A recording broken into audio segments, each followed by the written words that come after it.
अकबर भैया जिंदाबाद जिंदाबाद जिंदाबाद, गुड़िया देवी जिंदाबाद जिंदाबाद जिंदाबाद। तब भैया हो, ग्राम सभा अंधावा से प्रत्याशी गुड़िया देवी समर्थक ठाकुर अकबर सिंह सेठ जी इस बार फिर से चुनाव मैदान में आप सबों के बीच हैं और ठाकुर अकबर सिंह समर्थित प्रत्याशी गुड़िया देवी को भारी मतों से विजयी बनाएं और फिर से ग्राम सभा अंधावा का भैया अकबर को प्रधान बनाएं। अकबर भैया जिंदाबाद जिंदाबाद जिंदाबाद, गुड़िया देवी जिंदाबाद जिंदाबाद जिंदाबाद। ग्राम सभा अंधावा के वासियों के पास अवधि भोजपुरी गायक विकास पांडे जी की आवाज में भेज रहे हैं एक प्यारा सा गीत, सुने और शेयर करें। आसरा म्यूजिक। दादा हो दादी सुना जानी तू भूलैहा, अकबर भैया के जीतैहा हो। सबसे दमदार समझदार भैया बाड़े, प्रधान फिर से बनैहा हो।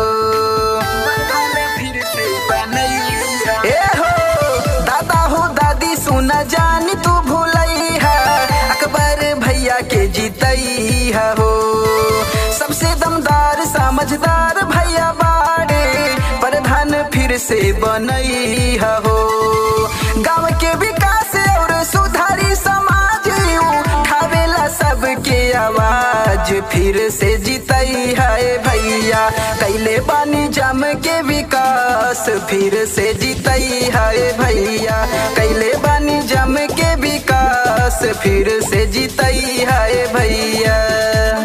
पिताजी स्वर्गीय ठाकुर राम मगन सिंह जी जो कि 25 साल ग्राम सभा अंधावा में प्रधानी किए, जनता जनार्दन की सेवा किए, और माताजी स्वर्गीय राम सखी देवी 10 साल प्रधानी की, जनता जनार्दन की सेवा की, और अब ठाकुर अकबर सिंह लगातार लगे हुए हैं आप सबों की सेवा में और इस बार फिर से चुनाव मैदान में है। ये अंधावा ग्राम सभा वासियों का प्यार ही है जो इतने सालों से इनको अपनी सेवा के लिए लगातार चुनता आ रहा है।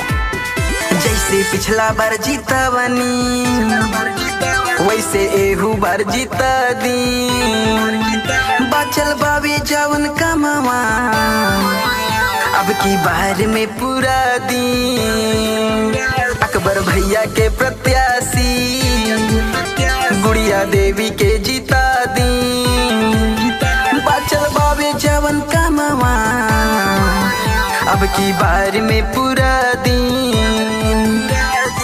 नाली सड़क कोने कोने बनवाले, चमकत बाटे पूरा गांव, फिर से जीता दिए चाची कैले बड़े जम के विकास, फिर से जीता दिए चाची कैले बड़े जम के विकास, फिर से जीता दिए चाची।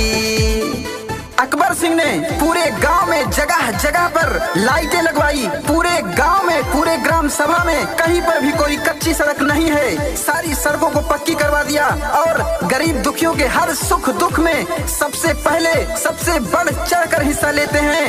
ठाकुर अकबर सिंह सेठ जिंदाबाद जिंदाबाद जिंदाबाद, गुड़िया देवी जिंदाबाद जिंदाबाद जिंदाबाद। अब की सोचे हैं जो मन में वो सब करके दिखाई है, लाभ पूरा सरकारी हर घर में दिलाई है।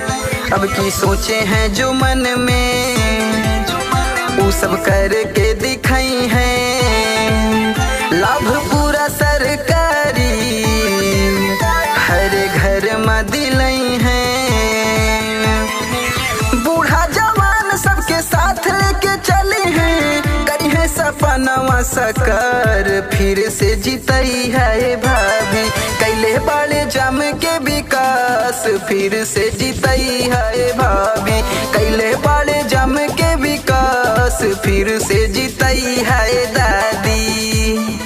और ठाकुर अकबर सिंह ने गांव में पिछले 5 वर्ष में 300 बम्बे लगवाया और उनका कहना है कि यदि इस बार फिर से आप सभी का आशीर्वाद मिला, दुलार मिला और फिर से मैं प्रधान बना तो गांव के चारों तरफ समर सेबल लगवाऊंगा। प्यार है जनता जनार्दन का, ये आशीर्वाद है जनता जनार्दन का भैया ठाकुर अकबर सिंह के ऊपर। अकबर भैया जिंदाबाद जिंदाबाद जिंदाबाद, गुड़िया देवी जिंदाबाद जिंदाबाद जिंदाबाद। केहू बतिया, चर्चा होला दिन रतिया। अकबर भैया जैसन बाटे केहू ना संगतिया, सुनी सब केहू बतिया, चर्चा होला दिन रतिया। अकबर भैया जैसन बाटे केहू ना संगतिया। ग्राम सभा धावा के भैया पर बना रहे आशीर्वाद, फिर से जीतई है चाची कैले बड़े जम के विकास, फिर से जीतई है चाची